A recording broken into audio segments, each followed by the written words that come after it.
미국에서는 뭐 나스닥마저도 뭐 하루에 2.4% 이상 급락할 정도로 또 시가총액이 거의 뭐 우리나라 돈으로 1,000조 원, 2,000조 원, 3,000조 원 넘는 그런 기업들도 급락할 정도로 흔들리고 있다 보니까 우리 증시도 마찬가지로 큰 영향을 받을 수밖에 없는데요. 오늘 같은 날 이분의 목소리가 더 필요합니다. 예, 신영증권 리서치센터 이끌고 있는 김학균 센터장님 함께합니다. 안녕하세요. 예, 뭐 안녕하다고 말하기는 좀 그러네요. 어려울 정도의 예, 금요일과 오늘 장이 많이 떨어지네요. 네. 안녕하셔야죠. 일단 안녕하셔야죠. 사실 이런 시장이 또 뭐 한두 번 있는 것도 아니고요. 그럼요. 예, 네. 늘 있어왔고 네. 그 저희가 경제상식 퀴즈로 처음에 내드렸던 게 44년간 8월의 수익률이 가장 안 좋았더라 이거였거든요. 횟수로 따졌을 때. 8월에 떨어진 달이 제일 많았던 모양이네요. 네. 네. 혹시 어떻게 센터장님의 경험적으로도 그렇던가요? 그냥 뭐 9월이 좀 뭐 하락률로 따지면 이제 애널리스트들이 주식시장의 이례적인 현상 찾기 위해서 막 그런 것들을 하는데 예. 이제 평균 등락률로 보면은 아마도 압도적으로 9월이 좀 어려웠을 것 같고. 하락률로 보면. 근데 이제 뭐 8월이 좀 많이 떨어졌다 이런 얘기는 거래소에서 냈으니까 이제 그 말이 사실일 텐데.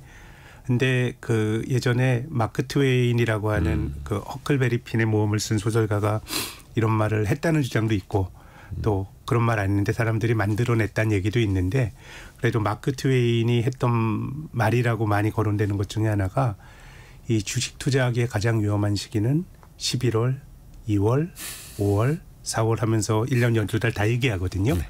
결국은 늘 위험하다는 거죠. 주식이라고 하는 거는 위험 자산이기 때문에 늘 위험과 기회가 열려 있는 그런 자산인데 지금은 좀 글로벌 증시가 뭐 비교적 좀 무탈하게 이제 왔었는데 오랜만에 또 이런 코로나 이후 거의 처음인 것 같은데요. 이런 또 변동성을 경험하는 것 같습니다. 김윤희 님이 아까 이제 정답과 함께 보내주셨는데요.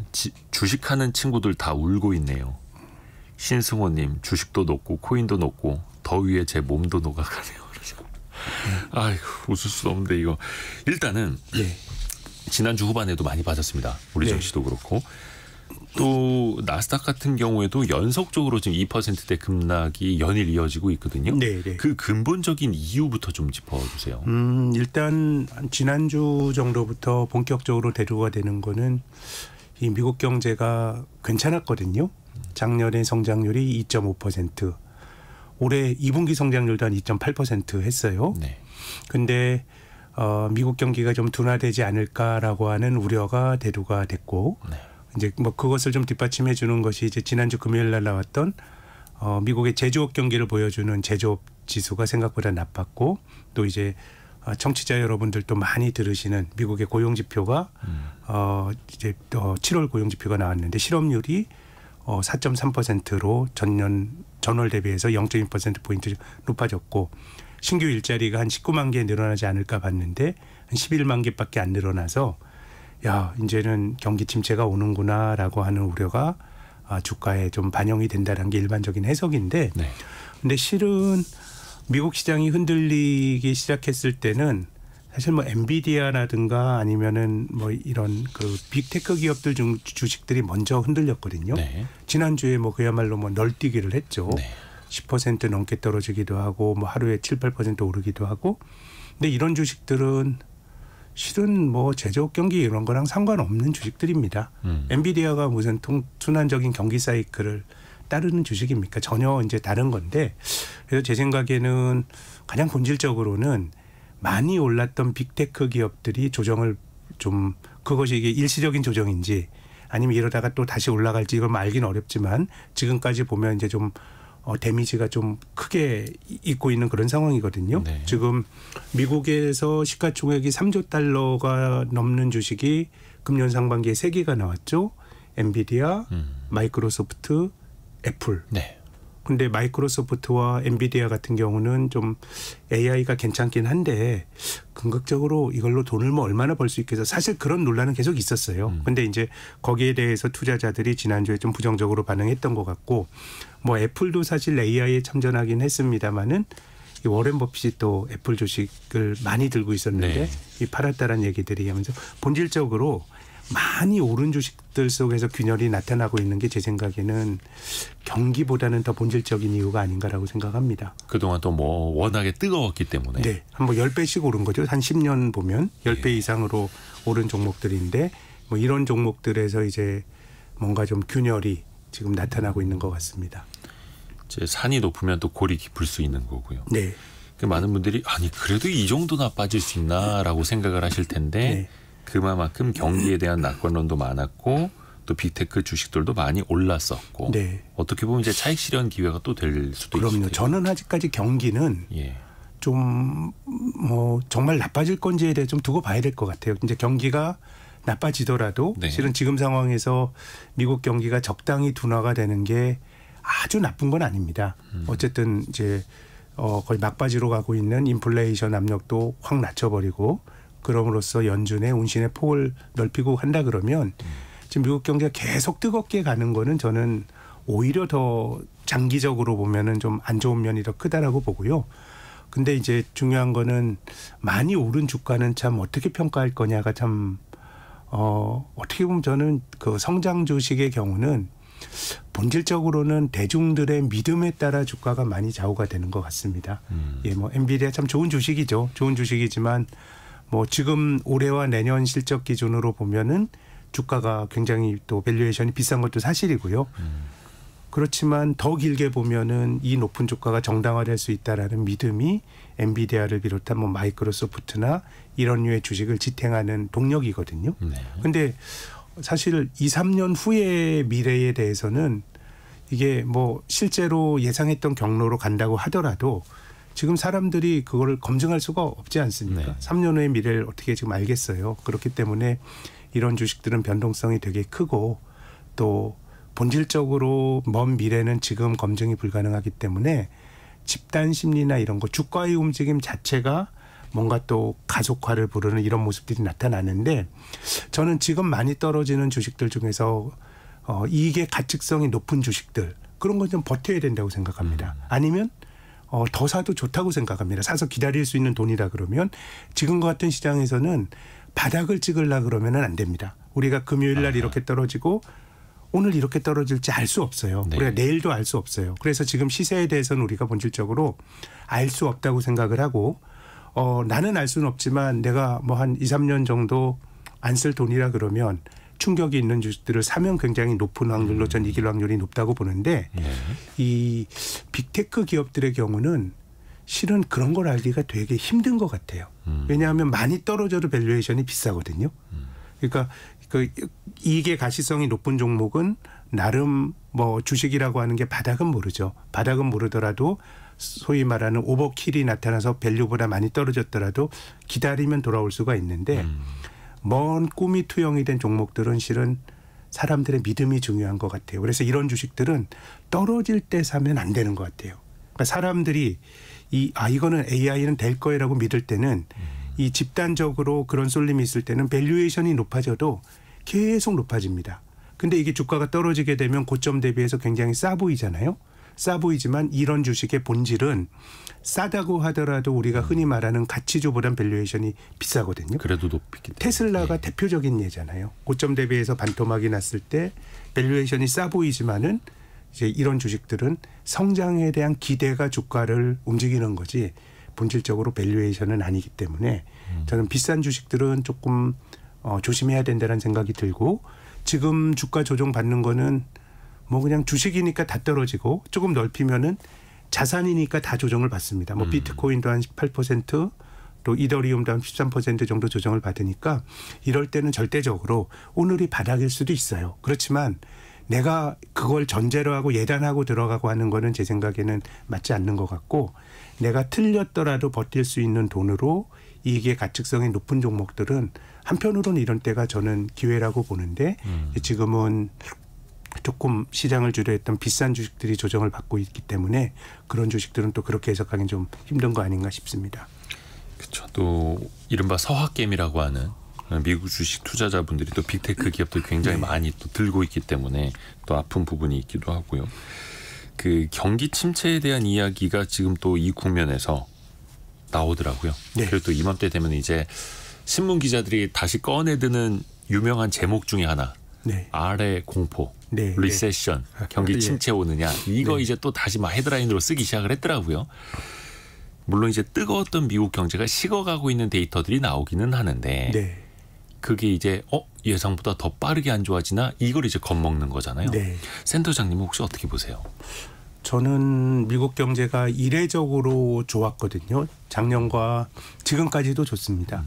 그러니까 이례적이라고 하는 거는 미국 경제 잠재 성장률이 아마 2%가 안 되는 것이 이제 경제학자들의 컨센서스인데 이런 상황에서 연준이 금리를 아주 본격적으로 올렸음에도 작년에 2.5% 성장하고 올해도 뭐 성장률 전망치가 2.3%니까요. 네. 뭐 굉장히 뜨겁긴 한데 근데 뭐 한 내년까지 놓고 본다 그러면 확률적으로 2년 연속 평균을 크게 웃돌았다 그러면 이게 그 평균 회계의 관점에서 보더라도 경기는 둔화될 가능성이 되게 높다고 봅니다. 그래서 저는 지금의 본질은 경기 둔화는 아닌 것 같아요. 또 주식이 네. 경기 둔화라 그러면 뭐 S&P 500 기준으로 뭐 한 15%에서 20% 조정받으면 끝납니다. 실은 뭐 15% 20% 조정이라고 하는 게 이것도 커 보이시지만 뭐 우리 코스피가 지금 이틀 동안 근한 10% 한 8, 9% 밀린 거 아닙니까? 네. 근데 이제 주식이 이제 많이 밀리는 거는 순환적인 경기가 둔화된다라는 거보다는 경기가 둔화되는 과정에서 뭔가 신용 위험이 발생하면 주식이 많이 떨어집니다. 그러니까 경기가 나빠지는데 그 과정에서 누군가 이제 부채를 많이 진 경제 주체가 손을 들고 파산합니다. 네. 그러면 돈 빌려준 은행이 손실을 입죠. 그럼 은행이 손실을 입게 되면 이제 그 대출을 회수하고 또 대출을 잘 안 해주게 되죠. 네. 그러면 이제 금융시장이 소위 경색이 나타나고 이런 금융시장의 경색이 멀쩡한 기업에게도 부정적인 영향을 주는 거. 이게 일종의 신용위험이고 이런 것들을 시스템 리스크라고 하는데요. 그래서 뭐 알 수는 없죠. 지금 이제 경기가 좋을 때 미국에서도 흥청망청한 기업들이 있을 테고 기업뿐만 아니라 예컨대 뭐 부동산이라든가 부실이 있을 거기 때문에 뭐 그런 것들이 금융 시스템으로 전이가 된다 그럼 제 생각에는 뭐 주식이 그럴 때는 한 50% 밀립니다. 2008년도 한국이 아니고 미국이요. 네. 2008년도 글로벌 금융위기 때도 S&P 500 지수가 53% 정도 밀렸거든요. 네. 그래서 뭐 상황 경제라는 게 이제 다이내믹스가 있기 때문에 미국에서 이제 경기가 둔화가 됐을 때 어떤 파급 효과가 있을지 제가 뭐 이것을 뭐 단정적으로 말씀드리긴 어렵지만 그래도 제 의견으로는 그런 일은 발생하기가 조금 힘들어진 거 아닌가라는 생각이 드는 것이 어떤 극단적인 신용 위험이 터질 확률은 네. 지금은 낮다. 특히 이제 중소형 금융회사들이 어려움을 겪는 거는 사실 뭐 큰 문제는 안 되고요. 그리고 뭐 미국의 뭐 퍼스트 리퍼블릭 뱅코프라든가 아니면은 뭐 실리콘밸리 뱅크 같은 지방은행들은 사실 거의 뭐 파산했잖아요. 뭐 그런 것들은 실은 큰 문제가 안 됩니다. 우리나라도 2008년도 글로벌 금융위기 직후에 저축은행이라든가 이런 쪽은 굉장히 많은 어려움을 겪었지만 그때 경제가 굉장히 어려웠지만 뭐 주식시장도 많이 떨어지거나 이러진 않았어요. 그래서 거대 금융기관이 이제 물려 들어가서 문제가 생기는 게 큰데 그래도 2008년 글로벌 금융위기 이후로는 거의 이제 큰 은행들이 규제를 많이 받았습니다. 우리나라만 하더라도 최근에 보시면 한국의 금융에서 가장 약한 고리가 소위 부동산 PF죠. 그런데 2008년 이전에는 부동산 PF를 은행이 했었어요. 예, 은행이 했었는데 뭔가 여러 가지 자본 규제나 이런 걸 들어가니까 이제 은행은 그걸로부터 조금 자유롭고 그 밑단에 있는 저축은행, 캐피탈회사, 증권회사들이 하면서 어려움을 겪는 건데 네. 그래도 크게 보면 2008년 이후로 거래 은행들에 대해서는 규제가 많이 들어갔기 때문에 그런 일이 발생할 가능성이 낮지 않을까라는 생각이 들고 또 두 번째 오히려 그거보다 더 중요한 거는 사실 위기라고 하는 거는 이게 우리가 선언적으로 알기가 어렵습니다. 예컨대 뭐 어느 아주 취약한 곳이 하나 터지면 네. 뭔가 신용 위험은 스물스물 번져나가면서 멀쩡했던 거래 파트너도 야 제가 괜찮을까 이렇게 생각을 하면서 상호 불신이 어떻게 보면 상승작용을 일으키는 게 전형적인 신용 위험의 이 전파 경로인데 네. 또 중앙은행들이 이런 위기가 생겼을 때 또 막는 이걸 또 과거에 생각지도 못했던 그런 어떤 어떻게 보면 약간 변칙적인 방법으로 막는 것들은 이미 매뉴얼이 굉장히 많이 있기 때문에 네. 저는 지금 나타나고 있는 조정이 뭐 그 경기 침체에 대한 우려 뭐 있을 수 있다고 봅니다. 근데 경기 침체에 대한 우려는 제 생각에는 뭐 주식이 심하게 많이 밀릴 것 같지는 않고요.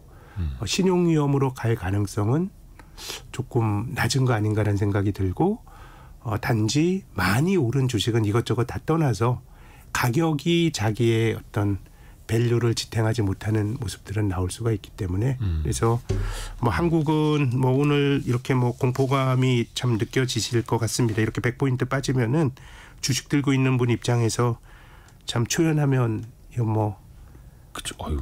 네, 더 밀리고 있는데. 초연할 수는 초연할 없는데. 수가 없죠, 인간인 이상. 근데 잘 예. 견뎌야 된다고 봅니다. 저는 견디는 그렇죠. 것도 투자라고 생각합니다. 그래서 지금은 어떤 신용 위험으로 불거질 그런 시기는 아니기 때문에 그리고 그동안에 좀 비쌌던 주식들 위주로 또 이제 진폭이 커지고 있는 그런 상황이기 때문에 딱 거기까지만 우리가 보고 조금 이제 차분하게 대응할 필요도 있어 보이고요.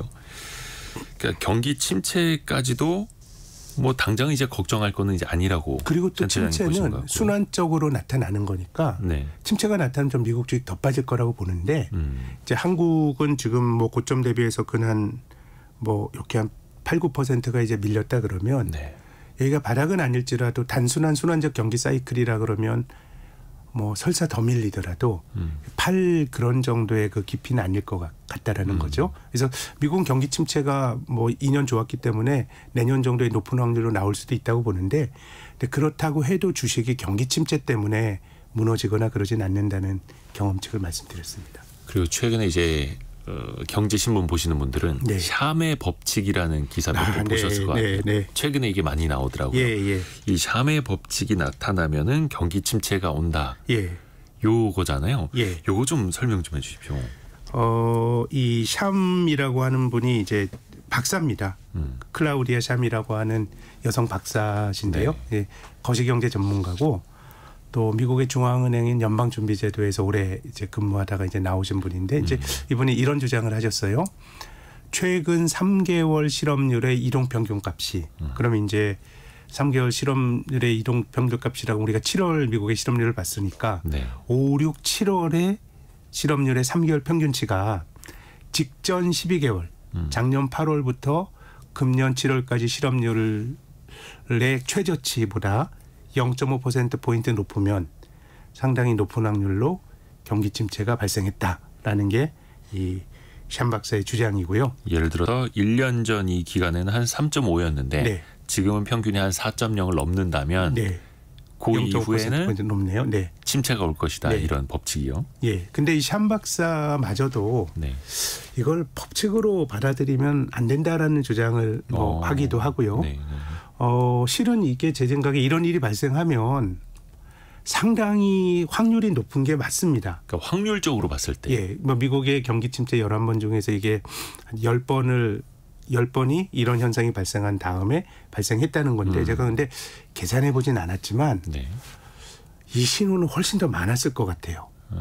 그러니까 신호가 11번 나왔는데 네네네. 10개가 된 게 아니고 경기 침체가 11번 있었는데 이게 10번을 맞춘 건데 이 신호는 제 생각에는 훨씬 더 많이 나왔을 것 같아요. 아하. 이것과 비슷한 오히려 얘기가 경기 침체 횟수보다 더 많이 이 신호가 나왔을 수 저는 있다. 제가 한번 계산을 한번 해보진 않았는데 해보면은 그랬을지 싶어요.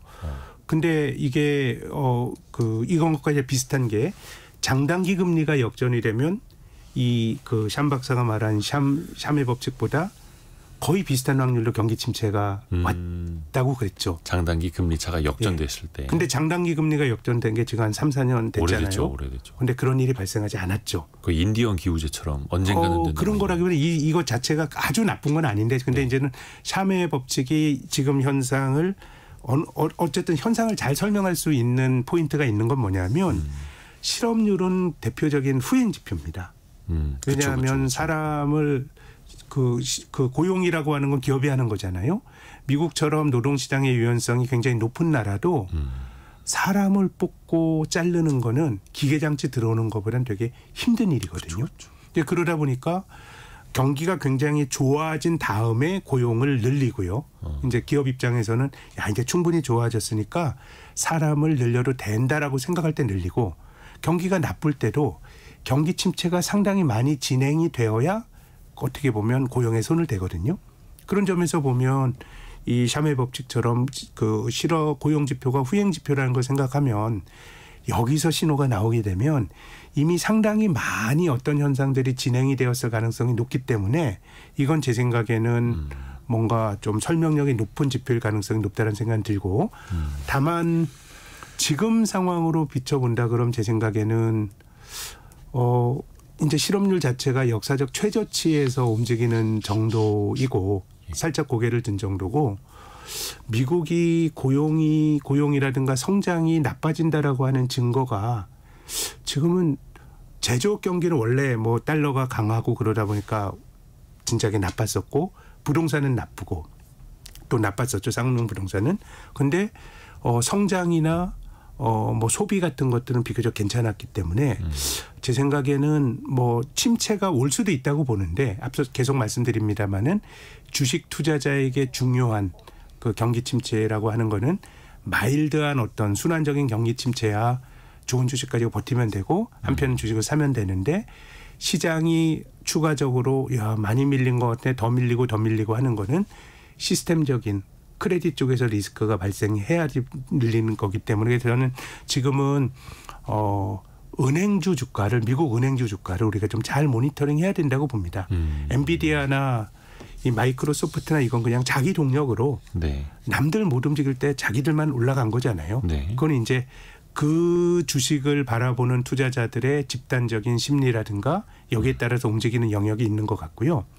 근데 나머지 못 오른 주식들은 실은 뭐 미국의 중소형주 이런 것들은 같이 떨어지잖아요. 네네네. 그래서 이게 주식이라고 하는 게 선도주가 떨어지면 그냥 다 같이 떨어지는 게 일반적인 모습인 것 같고 네. 근데 1차적으로 하락이 일단락된 다음에는 약간 차별화가 되는데 여기서 다 같이 또 떨어지는 건 제 생각에는 신용 위험인 것 같고요. 그래서 뭐 시티그룹이랄지 아니면 뱅크 오브 아메리카랄지 미국의 은행주들 주가를 한번 좀 잘 모니터링을 해볼 필요가 있지 않을까 생각합니다. 만약에 신용 위험이 프라이싱 된다 그러면 제 생각에는 그런 은행주 주가가 가장 선행적으로 움직일 수가 있고 사실 2008년 글로벌 금융위기 때도 나름 그런 지표들이 우리가 은행주 주가가 떨어질 때 정확한 이유는 몰랐지만 지나고 났더니 우리가 이게 그 부동산 부실 때문에 떨어졌구나 하는 걸 후행적으로 알게 됐지만은 그래서 지금은 은행주 주가의 움직임이 좀 제일 중요하지 않은가 생각합니다.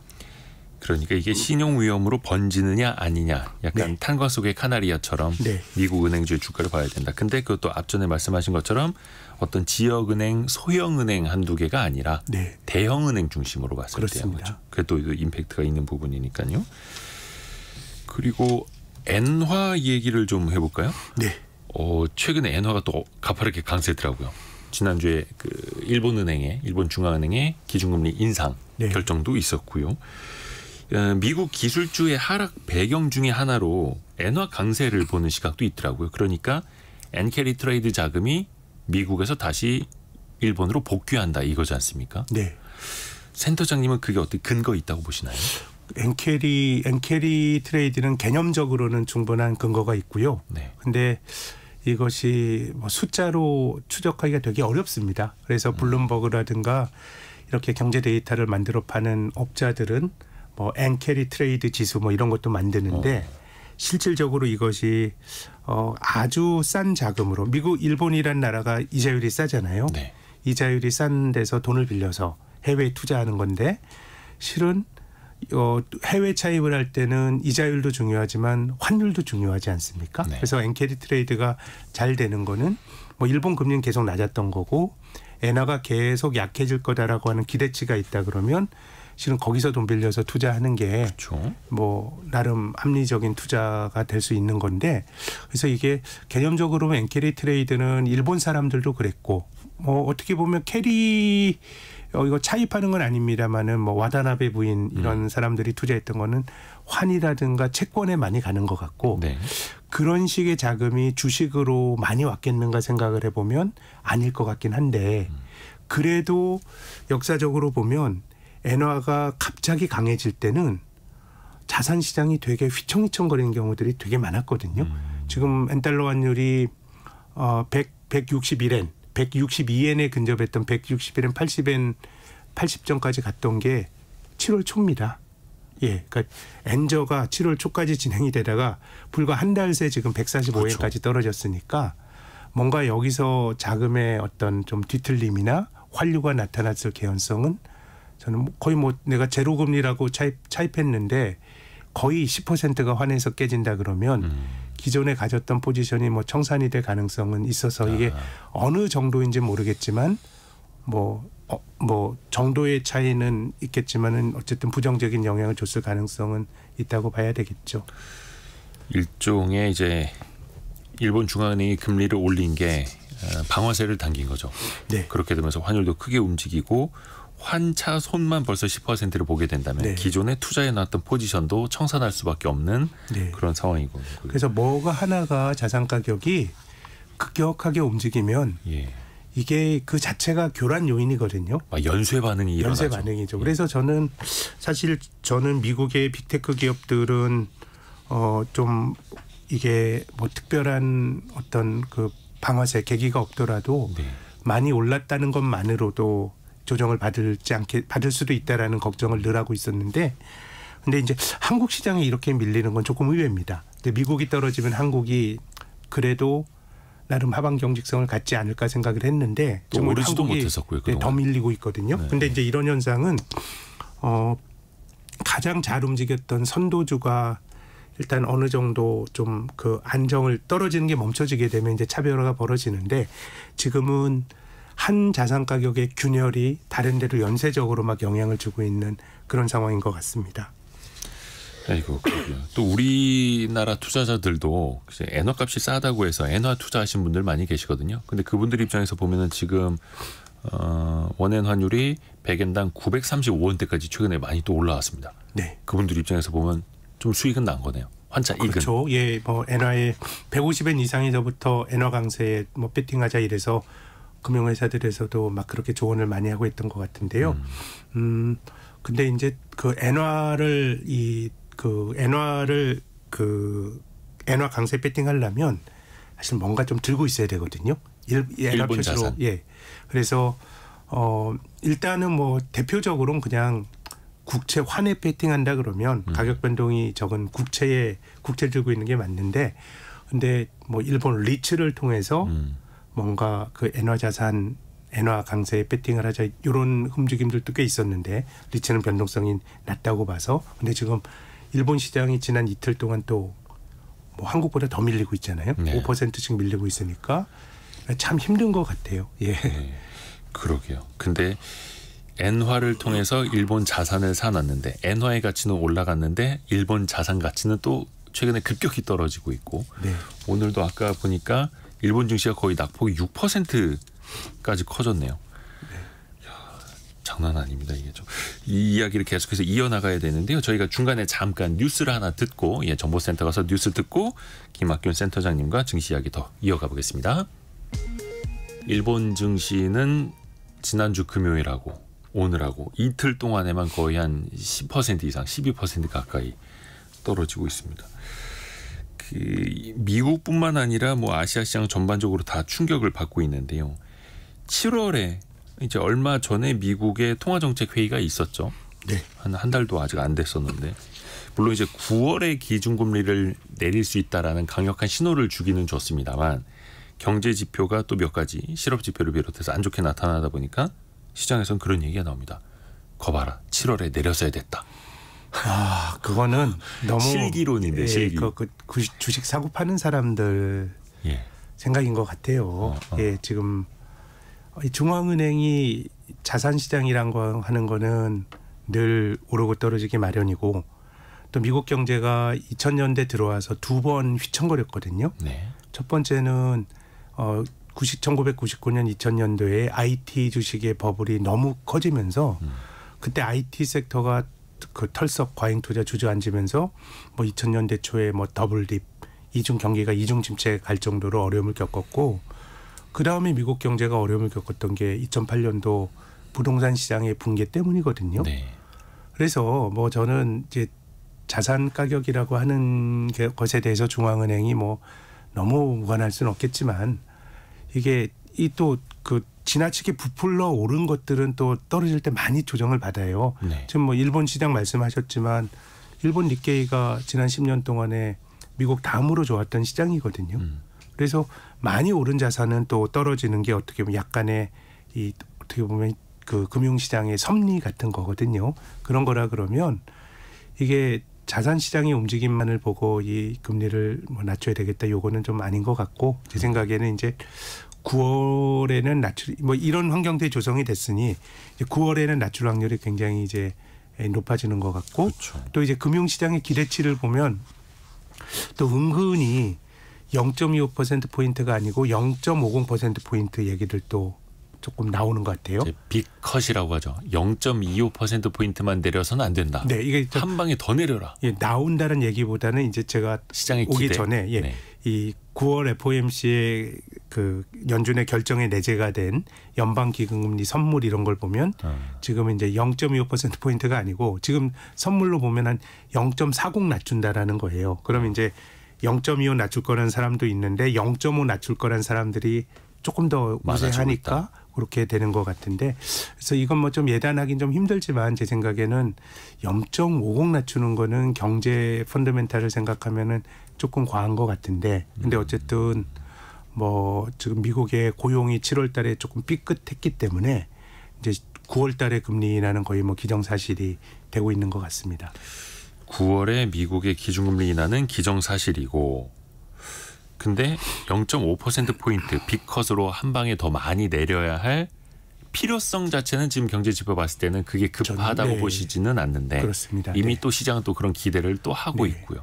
그래서 이게 또 어떻게 될지 모르겠습니다. 물론 이제 9월에 가봐야겠습니다만 시장의 기대치만큼 금리를 내려주지 않으면 또 시장이 실망할 수도 있고 있죠. 네. 또 반대로 괜찮다. 그 정도로 나쁜 게 아니기 때문에 0.25%포인트만 낮춰도 괜찮기 때문이다라고 하면 또 안심할 수도 있겠고 네. 또 반대로 0.5%포인트를 낮춰주면 시장이 기대한 만큼 금리가 크게 내려가서 좋기는 하겠으나 네. 그러면 그 정도로 경기가 안 좋다는 뜻이야? 그럼 이게 그 정도로 위기란 뜻이야? 뭐 이렇게 되는 거죠. 지난주에 미국 시장의 반응은 bad is bad였어요. 나쁜 경제지표가 나쁘니까 떨어졌는데 예. 실은 7월 한 중순까지 금융시장의 반응은 bad is good이었어요. 그렇죠. 그 경제지표가 전까지는 나쁘면 연준이 금리를 빨리 낮출 수 있구나라는 또 기대가 있었기 때문에 그렇죠. 사실 이거는 뭐 서로 시장의 그 심리는 바뀌는 거라서 일률적으로 이제 말하기는 어렵기 때문에 말씀하신 것처럼 만약에 9월에 0.50%포인트 낮춘다 그러면 또 그럴 만한 절박한 사정이 또 있을 거기 때문에 그게 또 뭐 시장이 좋은 뉴스로 받아들일 거냐 이건 또 아닌 것 같습니다. 네.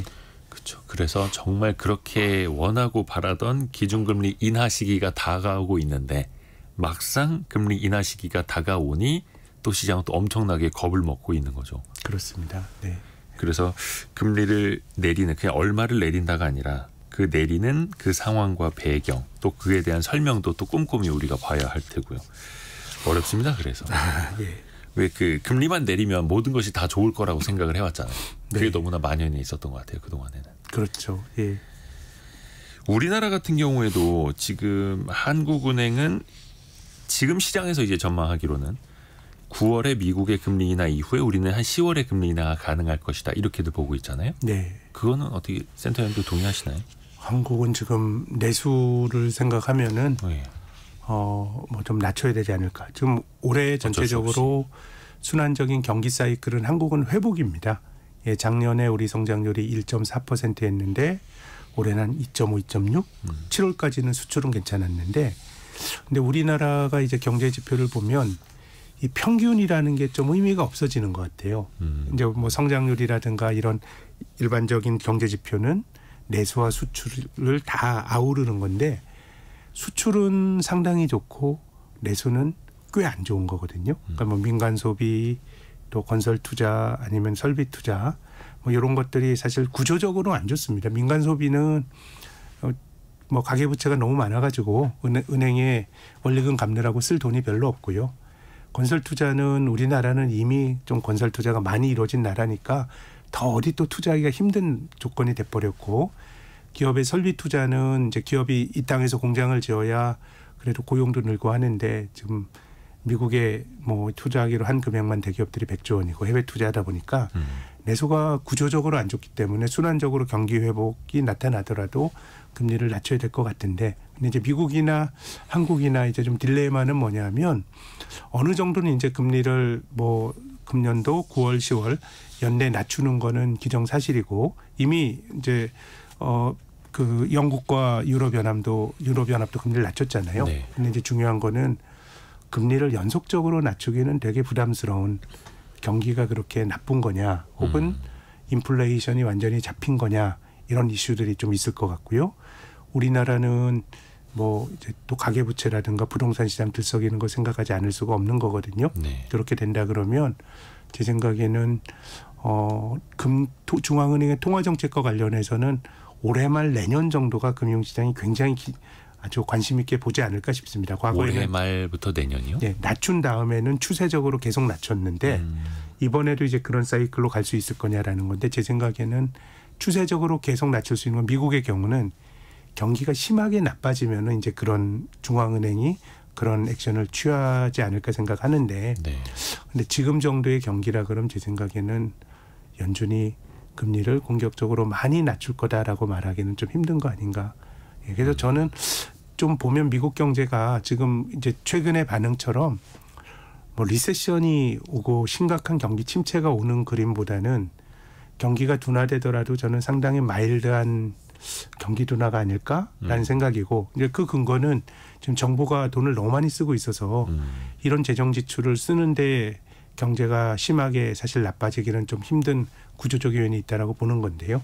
그래서 좀 중장기적으로 보면 생각보다 뭐 침체가 있더라도 굉장히 완만한 경기 침체, 그 결과로 잘 안 꺾이는 인플레이션, 중앙은행이 좀 금리를 높게 유지하는 것, 이런 것들이 제 생각에는 조금 뭐 현실 가능성이 제가 볼 땐 좀 높은 조합이 아닌가 싶습니다. 투자 전략 이야기로도 이어가 볼게요. 우리 신영증권 김학균 리서치 센터장님도 워런 버핏에 대해서는 또 일가견이 있으신 분인데, 최근 워런 버핏 관련된 뉴스들이 많이 쏟아집니다. 네. 특히 버크셔 해서웨이가 가장 많이 들고 있었던, 한때 포트폴리오가 상장 주식 포트폴리오 가운데 절반이나 차지했던 애플 주식을 많이 좀 팔았더라고요. 네, 아마 워렌 버핏의 버크셔 해서웨이가 애플의 2대 주주였을걸요. 네. 예, 그 정도로 많이 들고 있었는데 지난 4월부터 6월까지 그 버크셔 해서웨이 포트폴리오 변화 이제 공시가 됐는데 꽤 많이 팔았습니다. 네. 왜 많이 팔았을까요? 그렇게 많이 들고 있다가? 저는 사실 애플이라는 회사가 예.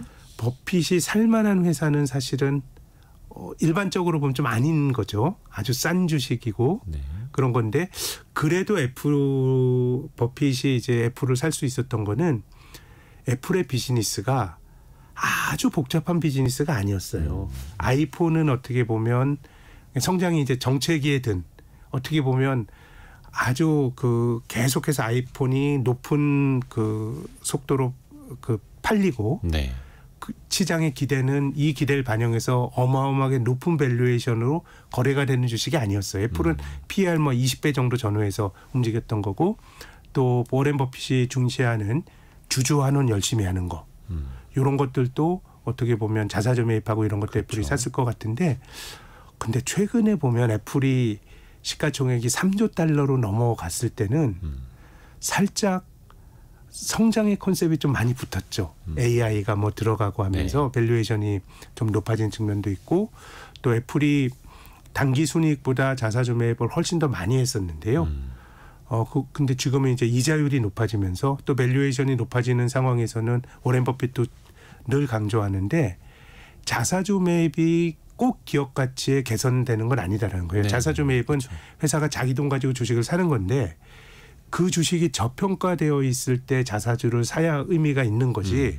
지금처럼 그 일본 신용도가 높은 미국 국채를 들고 있어도 이자를 한 4~5% 받았던 세상에서 밸류에이션이 높은 주식이 자사주를 사는 건 오히려 기업 가치를 파괴하는 걸 수 있었는데, 제 생각에는 이제 그런 주주 환원도 이자율이 높아지고 밸류에이션이 높아지면서 상당히 좀 그 설사 자사주를 사더라도 기업 가치에 개선하기 힘들다라는 생각을 하지 않았을까, 그렇게 좀 유추를 해봅니다. 기업 가치, 주주 가치를 더 높이는 데는 좀 한계가 있을 것이다라는 것도 봤을 거예요. 오히려 애플의 PER이 27, 8배 정도 되면 이건 뭐 조금 어려운 얘기인데 PER의 역수라고 하는 게 주식에 내재가 된 기대 수익률이거든요. 네.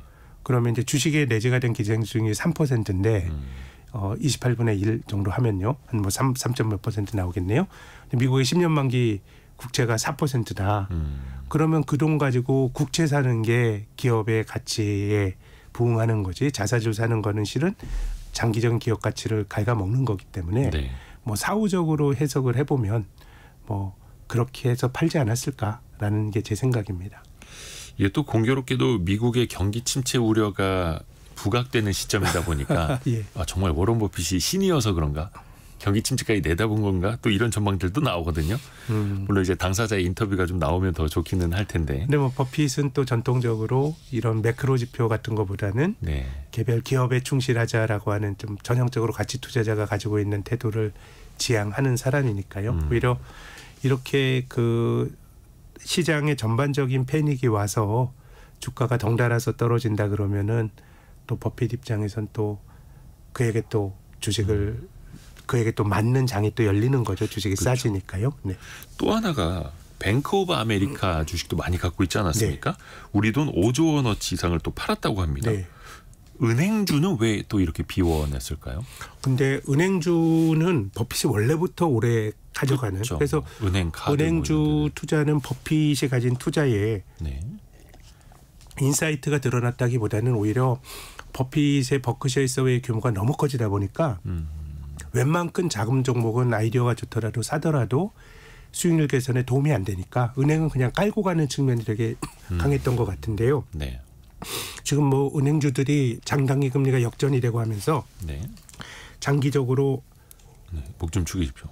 그러니까 저희 요 코너 시간이 좀 길어지면서 예, 우리 김학균 센터장님을 저희가 혹사시키고 있습니다. 조금 나빠지고 있기 때문에 네네네. 은행주가 S&P 500보다는 성과가 되게 안 좋았는데요. 네네네. 은행주야말로 좀 경기 침체를 내다보고 뭐 팔았으면 팔았을 수도 있다는 생각은 듭니다. 굳이 지금 팔았던 건. 또 은행들 입장에서 또 이제 대출로 인한 이자 마진 같은 것도 또 좋아져야 되는데 일단 은행주도 버핏은 좀 덜어냈다라는 게 핵심인 거고요. 그래서 보니까 애플도 많이 팔았고 은행주도 덜어내고 있고 버크셔 해서웨이가 갖고 있는 현금이 거의 최대치라고 합니다. 네. 근데 그 버크셔 해서웨이가 저 워렌 버핏이 잘 투자할 수 있는 이유는 예. 지금 애플 같은 주식을 팔아서도 현금이 늘어난 것도 있지만 예. 버크셔 해서웨이 현금은 계속 늘어납니다. 그거 왜 그러냐면 배당 받아서요? 아니 배당이라기보다 예. 버크셔 해서웨이가 지주회사인데요. 그 안에 보험회사들이 되게 많아요.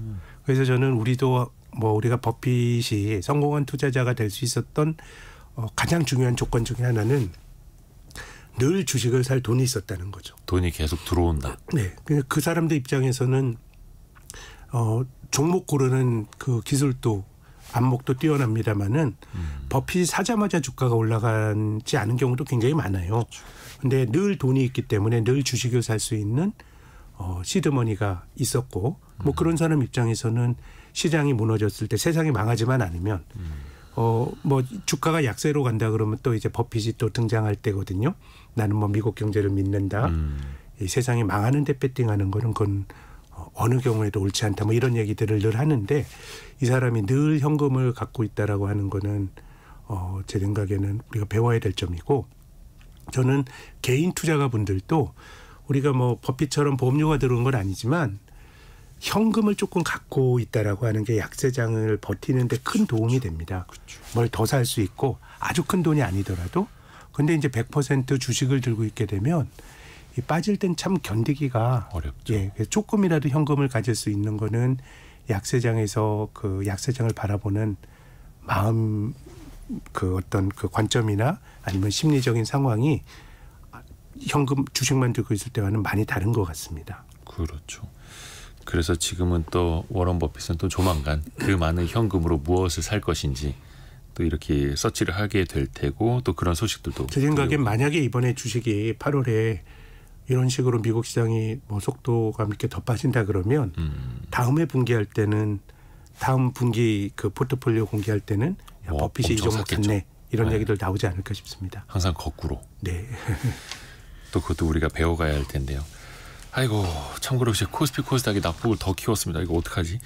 코스피가 123포인트 4.6%나 폭락하고 있고요. 2553포인트. 코스닥은 37포인트 4.77% 밀린 742까지.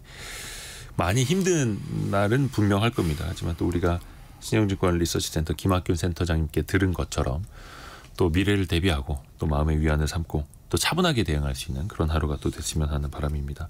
센터장님 오늘 힘드신 날인데도 감사합니다. 아닙니다. 예. 고맙습니다. 감사합니다.